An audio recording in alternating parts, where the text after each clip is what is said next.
Thank you. It's a bit intimidating to be here. I'm used to speaking to thousands on the radio, but at least you can't see your audience drifting off to sleep or lunging for the tuner. It's more than a bit intimidating to step into Mike Davis' shoes on short notice, and it's more than a bit awesome to share a stage with Angela Davis, but I'll do my geeky best under the circumstances. The assigned topic is returns to class, though I'm never sure how to pronounce those tricky parentheses. I suppose the prefix is meant to imply that people who pledge some allegiance to Marxism need to get back in touch with one of its distinguishing obsessions.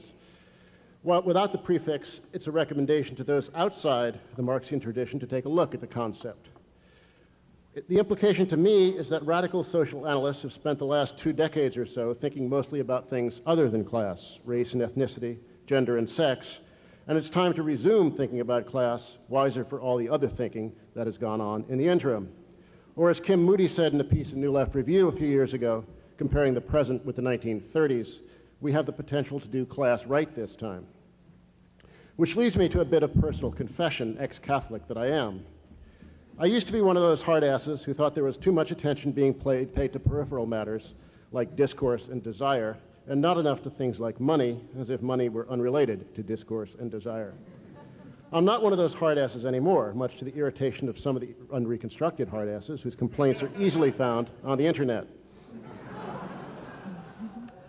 The softening process actually started at the last Rethinking Marxism conference 4 years ago, during Judith Butler's plenary talk, in fact, which eventually found its way into print as merely cultural. So I'd like to thank the organizers of that event for inspiring a little rethinking of what I thought was Marxism. Having said that, I wish I could launch into some grand synthetic rant, an interrogation, say, of the phrase queer as a $3 bill, but I had to slap this together on very short notice, which means exploiting my current preoccupations, specifically a book I'm finishing up, A New Economy, to appear real soon now, from Verso. There's a question mark at the end of that title, just in case my inflection didn't make that clear. You can hardly open a newspaper or turn on a TV, or at least tune to certain channels these days, without hearing about a wondrous new economy, though it's sobering to learn that according to a Scudder-Kemper Investments poll, over 80% of Americans have neither heard nor read of the new economy. The canonical version is relentlessly, almost deliriously optimistic.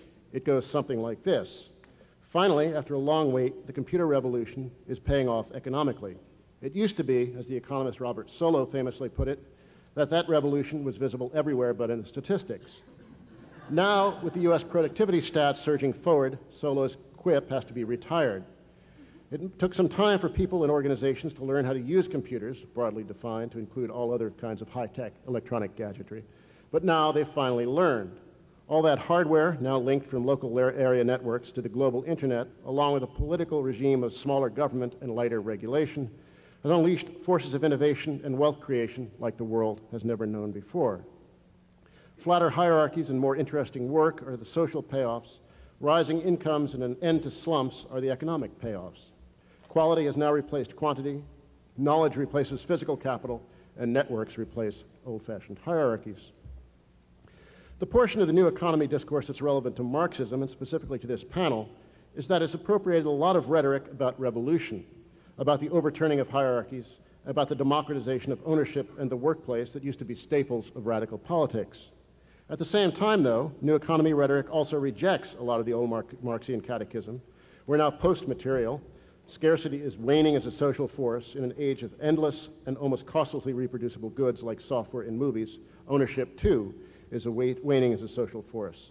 We also hear that physical capital doesn't matter anymore because knowledge, as everyone from George Gilder to Manuel Castells could tell you, is what matters, not things, and place doesn't matter much anymore as long as you have a cell phone and a good net connection.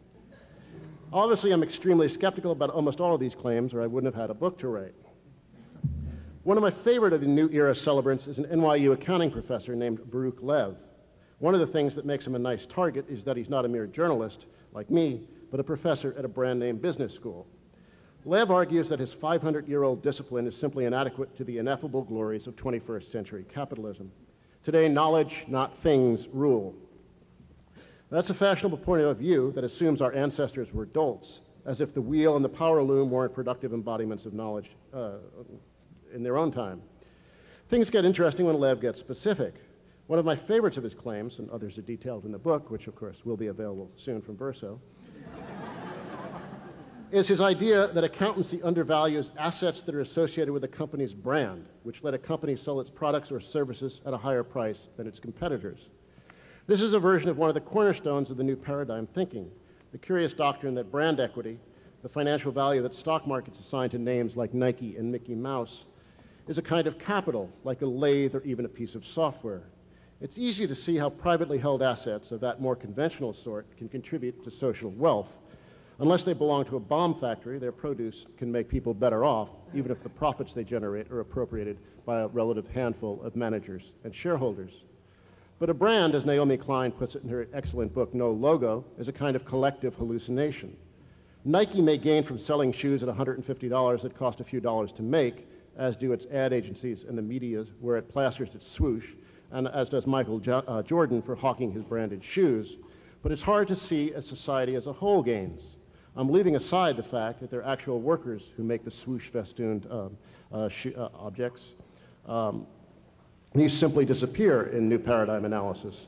But just because an economy is hyper-fetishized doesn't mean there are no human toilers lurking behind it. But let's get back to the Nike brand issue. Nike's gain from its brand mystique is simply other vendors' loss. Lev has some more curious ideas, the most curious perhaps being that accounting is far too fixated on the transaction, the exchange of money for a good or service.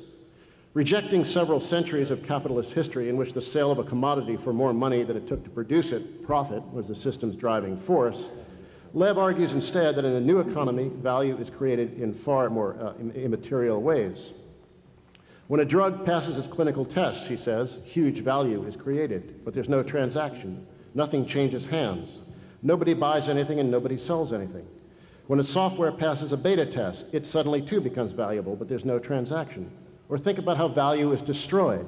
When a big old company is late in figuring out how to enter the world of e-commerce, huge value is destroyed, but there's no transaction. Lev is speaking here from the view of the stock market, which is what creates or destroys value by his criteria.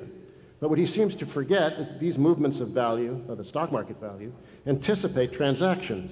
The new drug or the new piece of software is valuable only because it will result in future sales.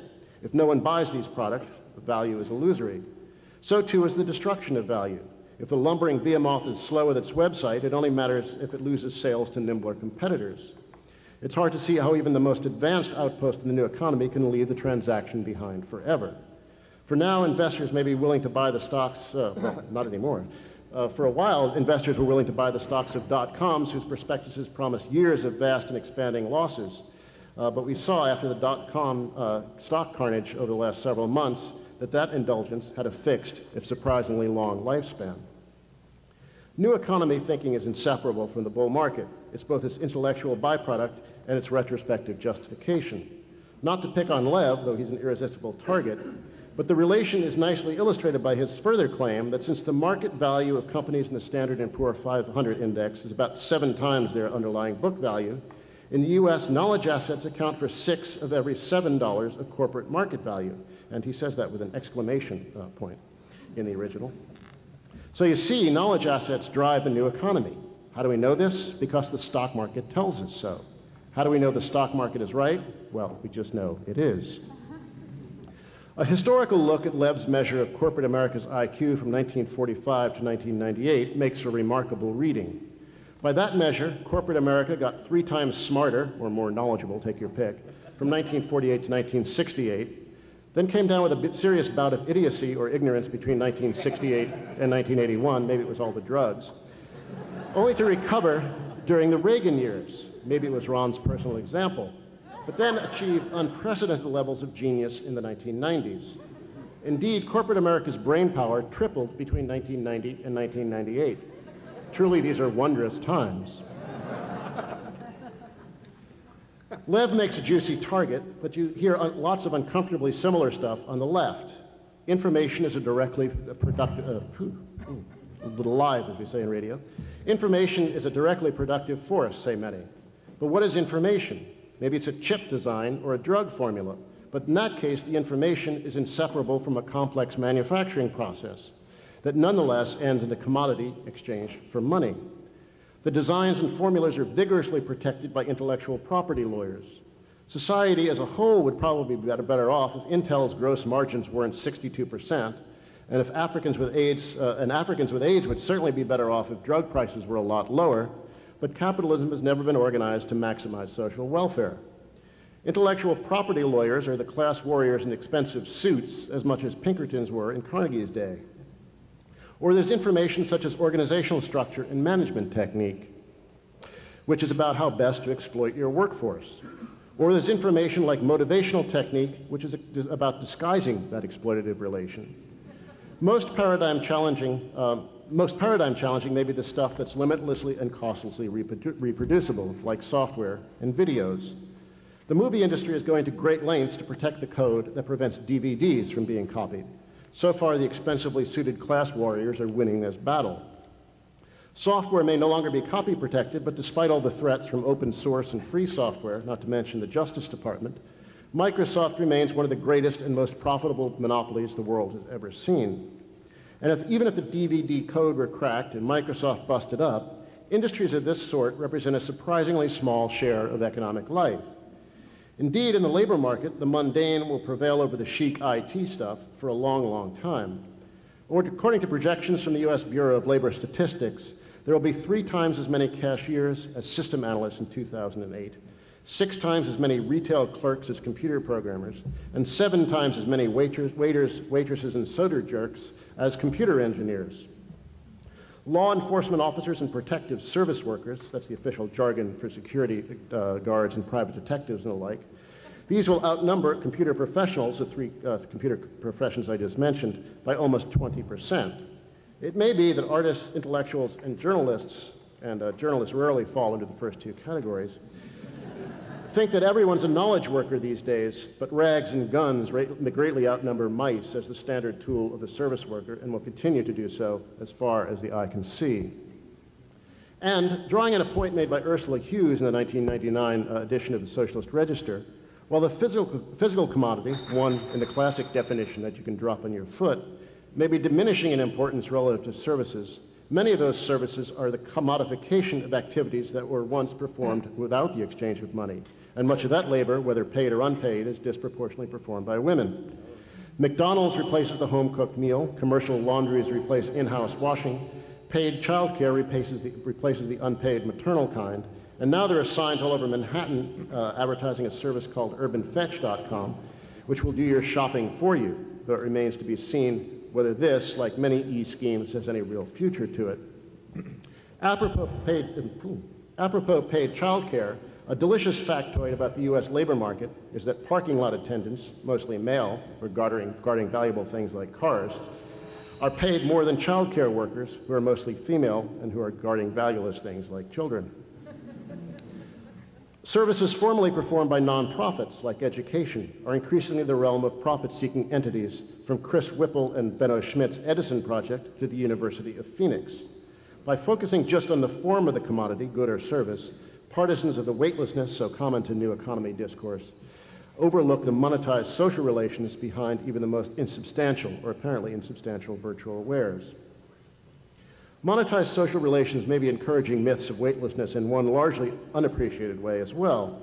As Barbara Ehrenreich noted in a very fine essay on the growth of domestic labor several months ago in Harper's, to be cleaned up after is to achieve a certain magical weightlessness and immateriality. Almost everyone complains about violent video games, but paid house cleaning has the same consequence-abolishing effect. A servant economy breeds callousness and solipsism in the served, and it does so all the more effectively when the service is performed up close and routinely in the place where people live and reproduce.